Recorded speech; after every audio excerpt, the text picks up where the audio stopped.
누구에게나 복음을 전해야 되는 것은 알겠는데 우리의 감정적으로 정서적으로 악한 자들에게 대해서 성도된 입장에 이 복음과 전도에 대한 이 관계성은 어떻게 우리가 여겨야 되나 생각을 해보게 되는 것입니다.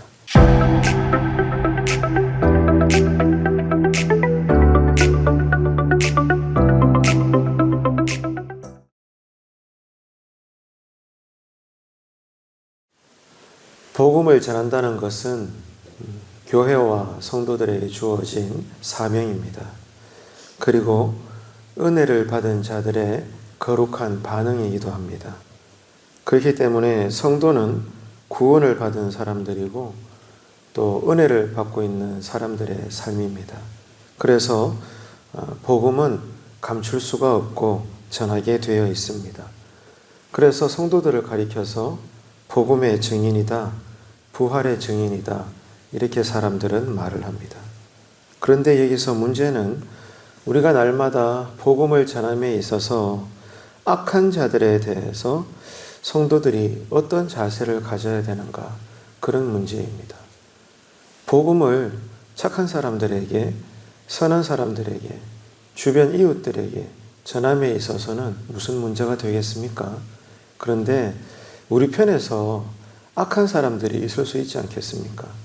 나를 억울하게 하는 사람들, 나에게 상처를 주고 나를 공격하고, 내가 생각해도 사실 진리 안에서 살지만 솔직히 전혀 마음이 가지 않는 그런 사람들이 있을 수가 있습니다.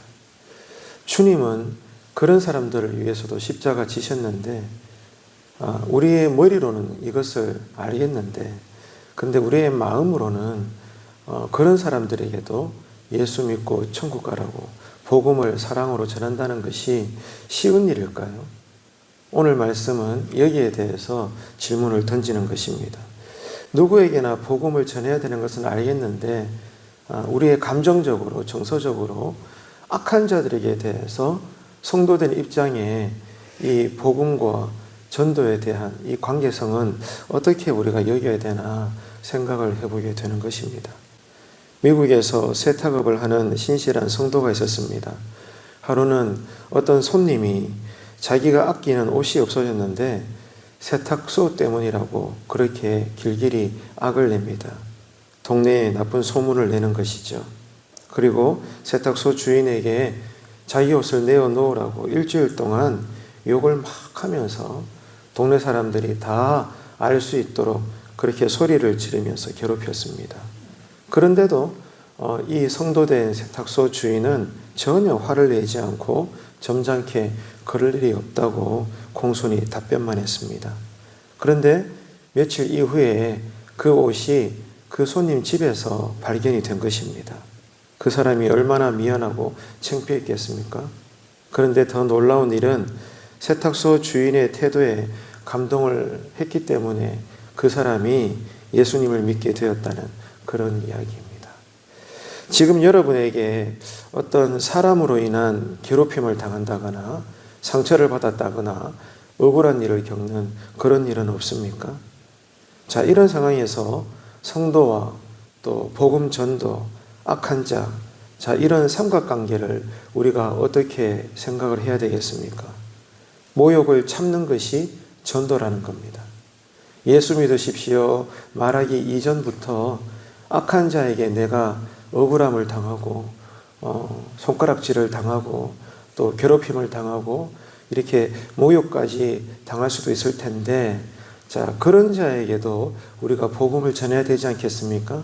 자, 이런 사람과의 관계 속에서 우리 성도된 입장에서는 모욕을 참는 것만으로도 억울함을 당하지만 방금 이 성도된 세탁소 주인처럼 근본적으로는 십자가를 향해서 그냥 묵묵히 어린 양처럼 그렇게 나아가셨던 예수님처럼 억울함을 참고 모욕을 참는 것 또한 하나의 전도의 모습이라는 것을 우리는 알게 됩니다.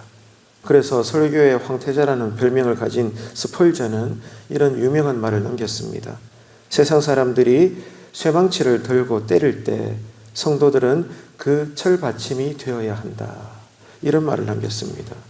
주님께서 말씀하셨죠. 오른뺨을 때리면 왼뺨을 대고, 오리를 가자 하면 십리를 가고, 겉옷을 달라 하면 속옷까지 주어라.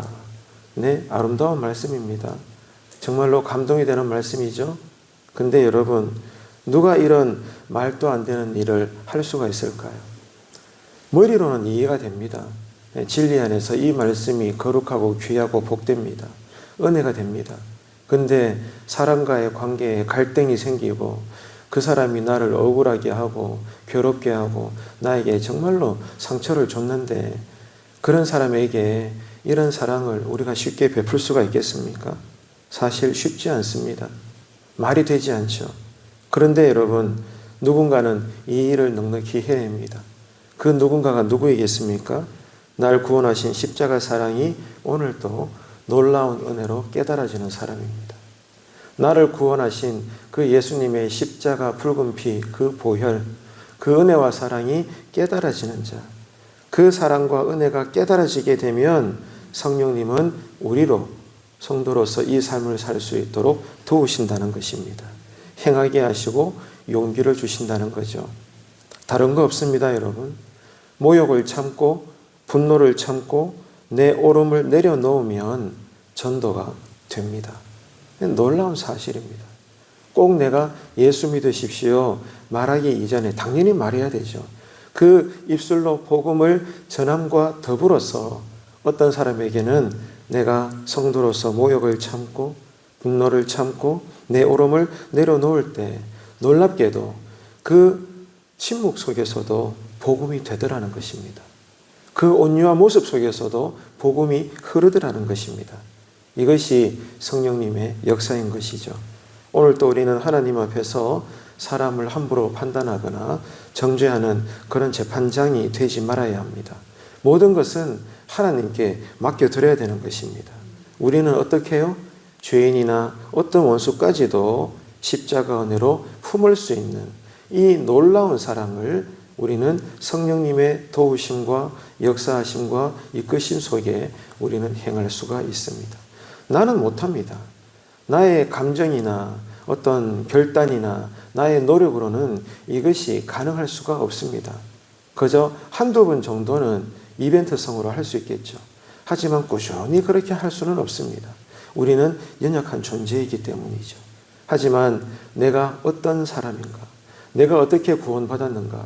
먼저 하나님께서 나를 어떻게 구원하셨는지 그 십자가 은혜와 사랑을 묵상하고 오늘 또 그 놀라운 능력이 깨달아지게 되면 감출 수 없는 이 하나님의 인자하심과 자비하심과 은혜와 사랑을 우리는 악한 자에게까지 성령님은 행하게 하십니다. 이 체험을 우리 안에서 먼저 경험하게 되기를 축복합니다. 이 은혜를 위해서 이 사랑의 행함과 능력을 위해서 오늘 새벽에도 우리는 엎드리는 것입니다. 더 깊이 기도하는 가운데 성령님이 도와주셔서 오늘 또 우리가 구령의 열정을 가지고 내가 보기에 선한 자든 악한 자든 어떤 스타일의 사람이든지 간에 또 사람과의 관계에 있어서 조금 막연하거나 불편함이 있을 수 있을지라도 중요한 것은 저들에게 복음을 전할 수 있는 이 하루가 되는, 그러므로 하나님께 영광과 기쁨이 될 수 있는 거룩한 성도의 삶이 되시기를 주님의 이름으로 축복합니다.